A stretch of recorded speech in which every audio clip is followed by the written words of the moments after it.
ಬ್ರೇಕ್ನ ನಂತರ Renukacharya with Suvarna girls ವಿಶೇಷ ಕಾರ್ಯಕ್ರಮಕ್ಕೆ ಮತ್ತೊಮ್ಮೆ ಸ್ವಾಗತ. ರೇಣುಕಾಚಾರ್ಯ ಅವ್ರನ್ನ ನೀವು ಯಾವತ್ತೇ ಟಿವಿಯಲ್ಲಿ ನೋಡಿದ್ರು ಒಂದಲ್ಲ ಒಂದು ಡೈಲಾಗ್ಗಳು ಅವರಿಂದ ಹೊರ ಬರ್ತಾನೆ ಇರುತ್ತೆ. ಆ ಡೈಲಾಗ್ಗಳು ಬೆಳಿಗ್ಗೆ, ಮಧ್ಯಾಹ್ನ, ರಾತ್ರಿ ಹೀಗೆ ಬದಲಾಗ್ತಾನೆ ಇರುತ್ತೆ. ಅವರ ವಿಭಿನ್ನ ರೂಪಗಳನ್ನ ನಮ್ಮ ಕಾರ್ಯಕ್ರಮದಲ್ಲಿ ನೋಡ್ತಾ ಇದ್ರಿ. ಇನ್ನಷ್ಟು ರೂಪಗಳನ್ನ ಅವ್ರನ್ನ ಹೊರ ಇಡುವುದು ಬಾಕಿ ಇದೆ. ಸೊ ರೇಣುಕಾಚಾರ್ಯ ಅವರೇ, ನಿಮ್ಮ ಬಹಳ ರೂಪಗಳನ್ನ ಜನ ನೋಡಿರ್ತಾರೆ.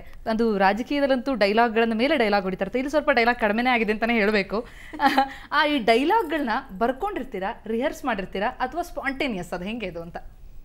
ಸ್ವಾಭಾವಿಕ ಹೊರಗಡೆ ಬಂದ್ಬಿಡುತ್ತೆ. ಡೈಲಾಗ್ಸ್ ಯಾವುದಲ್ಲ, ನ್ಯಾಚುರಲ್ ಚೇಂಜ್ ಆಗ್ತಿರುತ್ತೆ. ಚೇಂಜ್ ಇಲ್ಲ, ನೋ ಚೇಂಜಸ್. ಓಕೆ, ಹಾಗೇನೆ ನಿಮಗೆ ಕ್ರೀಡೆಯಲ್ಲಿ ಭಾಳ ಆಸಕ್ತಿ ಅಂತ ಕೇಳ್ಪಟ್ಟೆ. ಸೊ ಯಾವ ಸ್ಪೋರ್ಟ್ಸ್ ಭಾಳ ಫೇವ್ರೇಟ್ ನಿಮಗೆ? ನಾನು ಬಾಲಕನಾಗಿದ್ದಾಗ ಕಬಡ್ಡಿ, ಖೋ ಖೋ, ಇದು ಹೆಚ್ಚು ಕಬಡ್ಡಿ ಖೋ ಖೋನೇ. ಈಗ ಸಮಯನೇ ಇಲ್ಲ ನಮ್ಮ ರಾಜಕೀಯನೇ ಆಟ ಅಂತೀರಿ. ಈಗ ಚದುರಂಗ ಆ ರೀತಿ ಏನಿಲ್ಲ. ಓಕೆ, ಓದಿನಲ್ಲಿ ಅಲರ್ಜಿ ಅಂತ ಗೊತ್ತಾಯ್ತು. ಸೊ ಇಷ್ಟವಾದ ಸಬ್ಜೆಕ್ಟ್ ಅಂತ ಏನಿಲ್ಲ. ಅಲ್ಲ, ಓದ್ಲೇ ಇಲ್ವಲ್ಲ ನೀವು ಅಂತ ನೀವೇ ಹೇಳ್ಕೊಳ್ರಲ್ಲ. ಅಭ್ಯಾಸದ ಬಗ್ಗೆ ಹೆಚ್ಚು ಗಮನ ಕೇಂದ್ರೀಕೃತ ಫೇವರೇಟ್ ಸಬ್ಜೆಕ್ಟ್ ಅಂತ ಯಾವ್ದಾದ್ರು ಇತ್ತಾ ನಿಮಗೆ? ಅಂತ ನಿಮಗೆ ಮ್ಯಾಥ್ಸ್ ನೀವು ಇಷ್ಟಪಡೋ ಸಬ್ಜೆಕ್ಟ್ ಅಂತ ಯಾವ್ದಾದ್ರು? ಮ್ಯಾಥಮೆಟಿಕ್ಸ್ ಭಾಳ ಡಲ್. ಬರೋದಿಲ್ಲ ಆಗುತ್ತೆ ಅಲ್ಲ, ಭಾಳ ಡಲ್. ಹೌದಾ? ಹಾಗಾದ್ರೆ ಮನೇಲೆಲ್ಲ ಮ್ಯಾಥಮೆಟಿಕ್ಸ್ನ ಯಾರು ಮೇಂಟೈನ್ ಮಾಡ್ತಾರೆ? ಮನಿ ಮ್ಯಾನೇಜ್ಮೆಂಟ್ಗಳನ್ನ ಮನೇಲ ಸಹಜವಾಗಿ ನಮ್ಮದು ಜಾಯಿಂಟ್ ಫ್ಯಾಮಿಲಿ, ಅವಿಭಕ್ತ ಕುಟುಂಬ. ನಮ್ಮ ಸಹೋದರರು ನೋಡ್ತಾರೆ. ಓಕೆ, ಈಗ ರೇಣುಕಾಚಾರ್ಯ ಅವರಿಗೆ ಕೆಲವೊಂದು ಪದಗಳನ್ನ ಹೇಳ್ತೀನಿ. ಅದಂದ್ರೆ ನಿಮ್ಗೆ ಏನ್ ಅನ್ಸುತ್ತೆ ಅದನ್ನ ಹೇಳ್ಬೇಕು ನೀವು. ಪ್ರೀತಿ ಅಂದ್ರೆ ವಿರೋಧಿ ಅಲ್ಲ, ವಿರೋಧಿ ಅಂತಾರೆ. ಪ್ರೀತಿ ಅಂದ್ರೆ ಏನ್ ಅನ್ಸುತ್ತೆ ಅದನ್ನ ಹೇಳ್ಬಿಡಿ ನೀವು. ಪ್ರೀತಿ ಅಂದ ತಕ್ಷಣ ಎಲ್ಲವೂ ಒಂದ್ ಅರ್ಥದಲ್ಲಿ ಕಾಣಕ್ಕಲ್ಲ. ಯಾರೇ ನೋಡ್ತೀರಿ, ನಿಮ್ಮ ದೃಷ್ಟಿ ಅದನ್ನೇ ಹೇಳೋದು. ನಾವು ಯಾರನ್ನೇ ಮಾತಾಡಿಸಿದ್ರು ಅದು ಬಹಳ ಸ್ವೀಟ್ ಆಗಿರ್ಬೇಕು. ಕೇವಲ ಪ್ರೀತಿ ಅಂದ ತಕ್ಷಣ ಒಂದೇ ಅರ್ಥ ಅಲ್ಲ, ಸಾಕಷ್ಟು ಯಾರೇ ಮಾತಾಡಿಸಿದ್ರು ಸಾರ್ವಜನಿಕರನ್ನ ಪ್ರತಿಯೊಬ್ಬರನ್ನು ಪ್ರೀತಿಯಿಂದ ಮಾತಾಡ್ತೀನಿ. ಜೀವನ ಅಂದ್ರೆ ಜೀವನ ಅಂದ್ರೆ ಒಂದು ರೀತಿ ಅರ್ಥಗರ್ಭಿತ, ಆ ರೀತಿ ಜೀವನ ಮಾಡ್ಬೇಕು. ರಾಜಕೀಯ ಅಂದ್ರೆ ರಾಜಕೀಯ ಅದೊಂದು ಸೇವೆ ಅಂತ ನಾವು ತಿಳ್ಕೋಬೇಕು.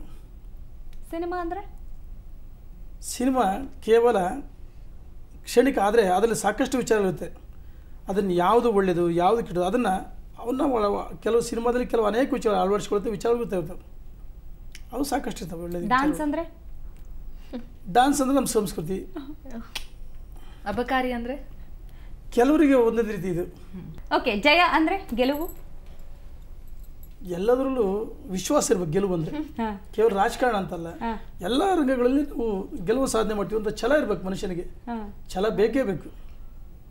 ದುಡ್ಡು ಅಂದ್ರೆ ಲಕ್ಷ್ಮಿ. ಹಣ ನೋಡಮ್ಮ, ಇವತ್ತು ಯಾವ ಮನುಷ್ಯನಿಗೆ ಕೆಲವು ಹಣ ಇರುತ್ತೆ, ಅದನ್ನ ದುಂದುವೆಚ್ಚ ಮಾಡ್ತಾರೆ. ಆದ್ರೆ ಹಣ 4 ಜನರಿಗೆ ಒಳ್ಳೆ ಕೆಲಸಕ್ಕೆ ನಾವು ಉಪಯೋಗಿಸ್ಬೇಕು. ದಾನ ಧರ್ಮ, ಅದರಲ್ಲಿ ನಾವು ನಗ್ತಾ ಇದ್ದಾರೆ ಒಳಗೊಳಗೆ. ಗೊತ್ತಾಗ್ತಾ ಇಲ್ಲ ನಮ್ಗೆ. ಹೇಳ್ತಿಲ್ಲ ಹಣ ನಾವು ಹೇಳ್ತೀವಲ್ಲ, ಅದನ್ನ ಜನರಿಗೆ ವಿನಿಯೋಗ ಮಾಡ್ತಕ್ಕಂಥ ರೀತಿ ಸರಿ ಅಂದ್ರೆ ಇವರಿಂದ ಕಲಿಬೇಕು. ನಿಮ್ಮಿಂದ ಕಲಿಬೇಕು. 6 ಜನ ನಿಮ್ಮಿಂದ ಕಲಿಬೇಕು. ಸಾಕಷ್ಟು. ಓಕೆ, ವಿವಾದ ಅಂದ್ರೆ ಸಾಕಷ್ಟು ಅರ್ಥಗಳಿರುತ್ತೆ. ನಿಮ್ಮ ಪ್ರಕಾರ ಒಂದರ್ಥ,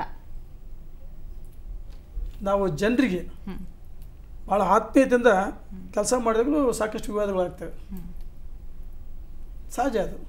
ನೀವು ಆ ರೀತಿ ಆತ್ಮೀಯತೆಯಿಂದ ಕೆಲಸ ಮಾಡೋಕೆ ಹೋಗಿ ಸಾಕಷ್ಟು ಬಾರಿ ವಿವಾದಕ್ಕೆ ಸಿಕ್ಕಾಕೊಂಡಿದ್ದೀರಾ? ಹಾಗಾದ್ರೆ ನಾನು ಯಾವತ್ತೂ ಒಳ್ಳೆ ಕೆಲಸಗಳನ್ನ, ನಾನು ಆತ್ಮಸಾಕ್ಷಿಯಾಗಿ ಒಳ್ಳೆ ಕೆಲಸ ಮಾಡಿದ್ದೀನಿ. ಓಕೆ, ಯಡಿಯೂರಪ್ಪ ಅಂದ್ರೆ ನಿಜವಲ್ಲ, ಅವ್ರ ಬಗ್ಗೆ ಅಪಾರವಾದ ಗೌರವ. ತಟ್ಟಂತ ಯಡಿಯೂರಪ್ಪ ಅಂದ ತಕ್ಷಣ ನಿಮಗೆ ಮನಸ್ಸಿಗೆ ಬರುವಂಥದ್ದು? ಅವರ ಲೀಡರ್ಶಿಪ್ ಕ್ವಾಲಿಟಿ, ಅವರಿಗೆ ಛಲ, ಅವರ ಗುರಿ, ಅದು ನನಗೆ ಪ್ರೇರಣೆ. ರೆಸಾರ್ಟ್ ಅಂದ್ರೆ ರಾಜಕೀಯ. ಬಿಜೆಪಿ ಸರ್ಕಾರದಲ್ಲಿ ಮ್ಯಾಕ್ಸಿಮಮ್ ಕಾಣಿಸ್ಕೊಳ್ಳೋದು ರೆಸಾರ್ಟ್. ಸೊ ಅದಕ್ಕಾಗಿ ಎಲ್ಲಾ ಪಕ್ಷಗಳಲ್ಲೂ ರೆಸಾರ್ಟ್ ರಾಜಕಾರಣ ಆಗಿದೆ. ಓಕೆ, ಬಿಜೆಪಿಗೂ ಕೆಜೆಪಿಗೂ ಇರುವ ವ್ಯತ್ಯಾಸ? ಸದ್ಯಕ್ಕೆ ಬಿಜೆಪಿ ಇದೆ. ಅದು ಕಮಲ, ಇದು ಸೈಕಲ್ ಅಂತನಾ? ಮುಂದೆ ಕಾದ್ ನೋಡೋಣ.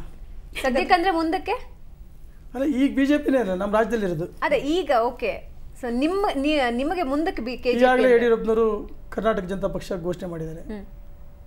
ಸಾಕಷ್ಟು ಅದಕ್ಕೆ ಜನ ಆಕರ್ಷಣೆ ಆಗ್ತಿದ್ದಾರೆ. ಅವರು ಜಾತ್ಯತೀತವಾಗಿ ದಲಿತರು, ಅಲ್ಪಸಂಖ್ಯಾತರು, ಹಿಂದುಳಿದ ವರ್ಗ, ಎಲ್ಲ ವರ್ಗದವರು ಅದಕ್ಕೆ ಆಕರ್ಷಣೆಯಾಗಿ ಅವರ ಲೀಡರ್ಶಿಪ್ ಕ್ವಾಲಿಟಿ, ಅವ್ರು ಕೊಟ್ಟಂಥ ಯೋಜನೆಗಳನ್ನು ಆಕರ್ಷಣೆ ಮಾಡ್ತಾ ಇದ್ದಾರೆ. ಓಕೆ, ಈಗ ದುಡ್ಡು, ಲಕ್ಷ್ಮಿ ಹಾಗೆಯೇ ಸಕ್ಸಸ್ಸು ಎರಡೂ ನಮ್ಮ ಅಬಕಾರಿ ಸಚಿವರಿಗೆ ಒಟ್ಟೊಟ್ಟಿಗೆ ಒಲಿದಿದ್ದಾಳೆ ಅಂತ ಹೇಳ್ಬೋದಲ್ವಾ? ನಾನು ಹಣಕ್ಕೆ ಪ್ರಾಮಾಣಿಕ ಯಾವತ್ತೂ ಅದಕ್ಕೆ ಹೆಚ್ಚು ಮಹತ್ವ ಕೊಡ್ತಂಥ ವ್ಯಕ್ತಿ ಅಲ್ಲ. ಹಣ ಅಂತಂದರೆ ಅದನ್ನು ಜನರಿಗೆ ನನ್ನ ಜೀವನದಲ್ಲಿ ವಿದ್ಯಾರ್ಥಿಗಳಿಗೆ, ನಾನಂತೂ ಶಿಕ್ಷಣ ಪಡೆಯೋಕ್ಕಾಗಲ್ಲ, ನನ್ನ ಕ್ಷೇತ್ರದಲ್ಲಿ ವಿದ್ಯಾರ್ಥಿಗಳಿಗೆ, ಕಾಲೇಜುಗಳಿಗೆ ದಾನ ಧರ್ಮ ಮಾಡಿದ್ದೀನಿ. ಯಾರೇ ಬಡವರು ಬಂದರು, ಕಾಯಿಲೆಗಳು, ಮದುವೆಗಳು, ಅದಕ್ಕೆ ವಿನಿಯೋಗ ಮಾಡಿದ್ದೀನಿ, ಸದ್ಬಳಕೆ ಮಾಡಿದ್ದೀನಿ. ಓಕೆ, ಕೊನೆಯದಾಗಿ ಒಂದು ಪ್ರಶ್ನೆ. ಯಾವಾಗಲೂ ಪಕ್ಷ ಅಥವಾ ಇಂತಹ ಪಕ್ಷ ಅಂತಹ ಪಕ್ಷ ಅಂತ ರಾಜಕಾರಣಿಗಳು ಯಾಕೆ ಹೊಡೆದಾಡ್ತಾರೆ? ಪಕ್ಷ ಇರೋದೇ ಜನಸೇವೆಗೆ, ಬಟ್ ಅಲ್ಲಿ ಅಂಥದ್ದೇನೂ ನಡೀತಾ ಇಲ್ವಲ್ಲ ಅನ್ನೋದು ಪ್ರಶ್ನೆ ಜನರದು. ಪ್ರತಿಯೊಬ್ಬರಿಗೂ ಯಾವುದೇ ರಾಜಕಾರಣಿಗಳಿರ್ಬೋದು, ಕೇವಲ ಎಷ್ಟು ವರ್ಷ ನಾವು ಸ್ವತಂತ್ರವಾಗಿರ್ಬೋದು, ಎಲ್ಲ ವ್ಯಕ್ತಿಗಳಿಗೂ ಒಂದು ಪಕ್ಷ ಬೇಕೇ ಬೇಕು, ಆಧಾರ ಸ್ತಂಭ. ರಾಜಕಾರಣಿಗಳಿಗೂ ಒಂದು ಪಕ್ಷ ಬೇಕೇ ಬೇಕು, ಅದರ ಮುಖಾಂತರ ಸೇವೆ ಮಾಡೋದು. ರೇಣುಕಾಚಾರ್ಯ ಅವರು ಬೇರೆ ಬೇರೆ ಪಕ್ಷ ತತ್ವ ಸಿದ್ಧಾಂತಗಳು ಒಂದೊಂದಿರುತ್ತೆ. ರೇಣುಕಾಚಾರ್ಯ ಅವರು ಒಂದೊಮ್ಮೆ ಮುಖ್ಯಮಂತ್ರಿ ಆದ್ರೆ ನಿಮ್ಮ ಮೊದಲ ಒಂದು ಹೆಜ್ಜೆ, ಅದು ಒಂದು ಮೊದಲ ಕೆಲಸ ನೀವು ಮಾಡಲೇಬೇಕು ಅನ್ಕೊಂಡಿರುವಂತಹ ಕೆಲಸ ಯಾವುದು? ಜನರಲ್ ಆಗಿ ಅಭಿವೃದ್ಧಿ ಅಂತ ಹೇಳ್ಬಿಡ್ಬೇಡಿ, ಏನು ಅಂತ ಹೇಳಿ. ನಾನು ಹೇಳ್ತೀನಿ, ನನಗೆ ಈಗಿರ್ತಕ್ಕಂಥ ಏನು ಸ್ಥಾನಮಾನಗಳು ನನಗೆ ತೃಪ್ತಿ ತಂದಿದೆ. ಇದಕ್ಕಿಂತ ದೊಡ್ಡದು ಯಾವತ್ತೂ ನಾನು ಬಯಸ್ತಕ್ಕಂಥ ವ್ಯಕ್ತಿ ಅಲ್ಲ. ಸಾಕು, ನನಗೆ ಭಗವಂತ ಇಲ್ಲಿ ಕೊಟ್ಟಿದ್ದಾನೆ, ಇದ್ರ ಮುಖಾಂತರ ಸಮಾಜ ಸೇವೆ ಮಾಡ್ತೀನಿ. ಓಕೆ, ಮುಖ್ಯಮಂತ್ರಿ ಸ್ಥಾನ ಬಂದ್ರೆ ಹಾಗಾದ್ರೆ ರೇಣುಕಾಚಾರ್ಯ ಅವರು ಒಪ್ಕೊಳ್ಳಲ್ವಾ? ನಾನು ಯಾವತ್ತೂ ಬಯಸಲ್ಲ. ಬಂದ್ರು ಬಯಸಲ್ವಾ? ಬೇಡ ಅಂತ ಬಿಟ್ಟು ತಳ್ಳಿಬಿಡ್ತೀರಾ? ಖಂಡಿತ ಬಯಸಲ್ಲ. ಬಯಸದೇ ಬಂದ ಭಾಗ್ಯ ಆದ್ರೆ ನಮ್ಮ ನಾಯಕರು ಮುಖ್ಯಮಂತ್ರಿ ಆಗಲಿ ಅಂತ ಹೇಳ್ತೀನಿ. ಯಡಿಯೂರಪ್ಪನವ್ರು ಮುಖ್ಯಮಂತ್ರಿ, ಭಗವಂತಲ್ಲಿ ಪ್ರಾರ್ಥನೆ ಮಾಡ್ತೀನಿ. ಯಡಿಯೂರಪ್ಪನವರೇ ರೇಣುಕಾಚಾರ್ಯ ಅವರು ಮುಖ್ಯಮಂತ್ರಿ ಆಗಲಿ ಅಂತ ಅಂದ್ಬಿಟ್ರೆ ಖಂಡಿತ ನನಗೆ ಇನ್ನೂ ನಾನು ರಾಜಕಾರಣದಲ್ಲಿ ಎಳಸು ಅಂತಾರೆ, ಚಿಕ್ಕವರು ಅಂತಾರೆ, ಇನ್ನೂ ಗಿಡ. ಓಕೆ, ಯಡಿಯೂರಪ್ಪನವರು ಸಾಕಷ್ಟು ವಿಷಯಗಳನ್ನು ಕೆಲಸ ಮಾಡಬೇಕಾಗಿದೆ. ಇನ್ನೂ ಆ ಒಂದು ಕುರ್ಚಿಗೆ ನಾನು ದೊಡ್ಡವನಲ್ಲ. ಬಹುಶಃ ಈ ರೇಣುಕಾಚಾರ್ಯ ಸ್ಥಾನಮಾನಗಳು ಸಾಕು. ಭಗವಂತ ಇವತ್ತು ಇಷ್ಟು ನನಗೆ ಈ ಮಟ್ಟಕ್ಕೆ ತಂದಾನೆ, ಈ ಒಂದು ಅವಧಿಯಲ್ಲಿ ಒಳ್ಳೆ ಕೆಲಸ ಮಾಡ್ಬೇಕಪ್ಪ ಅಂತ ನನಗೆ ಅಷ್ಟೇ ಪ್ರಾರ್ಥನೆ. ಓಕೆ, ಬಹುಶಃ ರೇಣುಕಾಚಾರ್ಯ ಅವರು ಮುಖ್ಯಮಂತ್ರಿ ಆದ್ರೆ ಮಾಡೋ ಕೆಲಸ ಮೊದಲು ಯಡಿಯೂರಪ್ಪರಿಗೆ ಅಧಿಕಾರ ಹಸ್ತಾಂತರ ಮಾಡೋದು. ಓಕೆ, ರೇಣುಕಾಚಾರ್ಯ ಅವರೇ, ಇಷ್ಟೊತ್ತು ಕಾರ್ಯಕ್ರಮದಲ್ಲಿ ಪಾಲ್ಗೊಂಡಿದ್ದೀರಿ. 6 ಜನ ಆಂಕರ್ಗಳು ನಿಮ್ಮ ಜೊತೆ ಮಾತಾಡಿದ್ವಿ, ಇಂಟರ್ವ್ಯೂ ಮಾಡಿದ್ವಿ. ಹೇಗೆ ಅನಿಸ್ತು ಈ ಕಾರ್ಯಕ್ರಮದ ಬಗ್ಗೆ ನಿಮ್ಮ ಕೊನೆ ಮಾತು? ವಿಭಿನ್ನವಾದ ಕಾರ್ಯಕ್ರಮದಲ್ಲಿ ಭಾಗವಹಿಸಿದ್ದೀನಿ. ದಿನನಿತ್ಯ ರಾಜಕಾರಣದ ಗೀಡಿನಲ್ಲಿ ಆ ಪತ್ರಕರ್ತ ಕೇಳಿದ ಪ್ರಶ್ನೆಗಳಿಗೆ ರಾಜಕೀಯ ಉತ್ತರ ಕೊಡ್ತೀವಿ. ಇವತ್ತು ಬಾಲ್ಯದ ದಿನಗಳು, ನನ್ನ ಕುಟುಂಬದ ನೆನಪುಗಳು, ತಂದೆ ತಾಯಿ ಆಶೀರ್ವಾದ ಎಲ್ಲವೂ ನನ್ನ ನೆನಪುಗಳು ಮರುಕಳಿಸಿದ್ದು ಒಂದು ವಿಭಿನ್ನವಾದ ಕಾರ್ಯಕ್ರಮ. ಇವತ್ತು ಸುವರ್ಣ ಸುದ್ದಿವಾಹಿನಿ ವಿಭಿನ್ನವಾದ ಕಾರ್ಯಕ್ರಮ ಮಾಡೋದ್ರ ಜೊತೆಗೆ ಜನರ ಮನಸ್ಸಿಗೆ, ಮನೆ ಬಾಗಿಲಿಗೆ ತಲುಪಿದೆ ಅಂತ ನನಗೆ ಒಂದು ಸಂತೋಷ ತಂದಿದೆ. ಓಕೆ, ರೇಣುಕಾಚಾರ್ಯ ಅವರೇ, ಇಷ್ಟೊತ್ತು ಕಾರ್ಯಕ್ರಮದಲ್ಲಿ ಪಾಲ್ಗೊಂಡು ಬಹಳಷ್ಟು ಮಾತಾಡಿದ್ರಿ, ತಮಗೆ ಧನ್ಯವಾದ. ತಮ್ಮೆಲ್ಲರಿಗೂ ಧನ್ಯವಾದ, ಅಭಿನಂದನೆಗಳು. ನೋಡಿದ್ರಲ್ಲ ವೀಕ್ಷಕರೇ, ರೇಣುಕಾಚಾರ್ಯ ಒಬ್ಬ ರಾಜಕಾರಣಿ ಅಂತ ಗೊತ್ತಿದ್ರು, ರೇಣುಕಾಚಾರ್ಯ ವಿತ್ ಸುವರ್ಣ ಗರ್ಲ್ಸ್ ಅಂತ ಕೇಳೋದಕ್ಕೂ ವಿಚಿತ್ರವಾಗಿದ್ರು, ಅವರಲ್ಲಿ ಆ ಜೀವನ ಪ್ರೀತಿ, ಉತ್ಸಾಹ, ಲವಲವಿಕೆ ಇದೆ. ಜೊತೆಗೆ ರಾಜಕೀಯೇತರ ವಿಷಯಗಳನ್ನ ತಿಳಿದುಕೊಳ್ಳೋಣ ಅಂತ ನಾವು ಈ ಕಾರ್ಯಕ್ರಮಕ್ಕೆ ಆಹ್ವಾನಿಸಿದ್ವಿ. ಆದರೆ ರಾಜಕೀಯದಲ್ಲಿ ಹೇಗೆ ಪೂರ್ವ ನಿರ್ಧರಿತರಾಗಿ ಕಣಕ್ಕಿಳಿತಾರೋ ಅದೇ ರೀತಿ ರೇಣುಕಾಚಾರ್ಯ ಅವರು ಕೂಡ ಇವತ್ತು ಯಾವ ಗುಟ್ಟುಗಳನ್ನ ಬಿಟ್ಟುಕೊಡೋದಿಲ್ಲ, ವೈಯಕ್ತಿಕ ವಿಚಾರಗಳನ್ನ ಹೇಳೋದಿಲ್ಲ ಅಂತ ಪೂರ್ವ ನಿರ್ಧರಿತರಾಗಿ ಬಹುಶಃ ಕಾರ್ಯಕ್ರಮಕ್ಕೆ ಬಂದಿದ್ರು ಅಂತ ಅನ್ಸುತ್ತೆ. ಜೊತೆಗೆ ಇಡೀ ಕಾರ್ಯಕ್ರಮದುದ್ದಕ್ಕೂ ಒಂದು ಸೀಕ್ರೆಟ್ ರಿವೀಲ್ ಮಾಡಿದ್ರು, ಡಾಕ್ಟರ್ ರಾಜ್ಕುಮಾರ್ ಅವರ ಸಿನಿಮಾಗಳನ್ನ ಕದ್ದು ನೋಡ್ತೀನಿ ಅಂತ. ಇದೆಲ್ಲವನ್ನ ನೋಡಿದಾಗ ನನ್ಗನ್ಸಿದ್ದು ಒಂದೇ ಒಂದು ಮಾತು, ಅವರು ಕವಿರತ್ನ ಕಾಳಿದಾಸ ಸಿನಿಮಾ ಹೆಚ್ಚಾಗಿ ನೋಡಿರಬಹುದು ಅನ್ಸುತ್ತೆ. ಹೇಳುವುದಕ್ಕೂ ಕೇಳುವುದಕ್ಕೂ ಇದು ಸಮಯವಲ್ಲ ಅನ್ನೋ ರೀತಿಯಲ್ಲೇ ಮಾತಾಡಿದ್ದಾರೆ. ಬಹುಶಃ ರೇಣುಕಾಚಾರ್ಯ ಅವರ ಗುಟ್ಟುಗಳನ್ನ ಮುಂದಿನ ದಿನಗಳಲ್ಲಿ ಬಹುಶಃ ಬಿಟ್ಟುಕೊಡಬಹುದು ಅಂತ ಹೇಳ್ತಾ ಇವತ್ತಿನ ವಿಶೇಷ ಕಾರ್ಯಕ್ರಮ ಮುಗಿಸ್ತಾ ಇದ್ವಿ. ನಮಸ್ಕಾರ.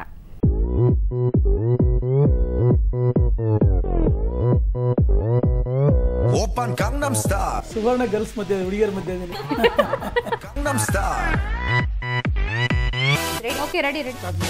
낮에는 따스한 ಈ ಮೊಬೈಲ್ ಮಾತಾಡಿ ಒಂಥರ ಗುಂಗಲಿದ್ರೆ 품격 있는 여자 밤이 오면 심장이 뜨거워지는 여자 그런 방 ಕ್ಯಾಮಲ ಅರಳಿತು, ಬಾಡಿತು. 나는 선어해 ನನ್ಗೆ ಗೊತ್ತಿಲ್ಲ, ನೀನು ಒಳ್ಳೆ ಅಂತೀರ. 선어해 커피 식기도 전에 원샷 때 ಅವ್ರು ನೀರು ಕುಡಿದು ನಮಗೆ ನೀರು ಕುಡಿಸ್ಬೇಕಂತ ಕಾಯ್ತಿದ್ದಾರೆ. 터져버리는 선어해 그런 선어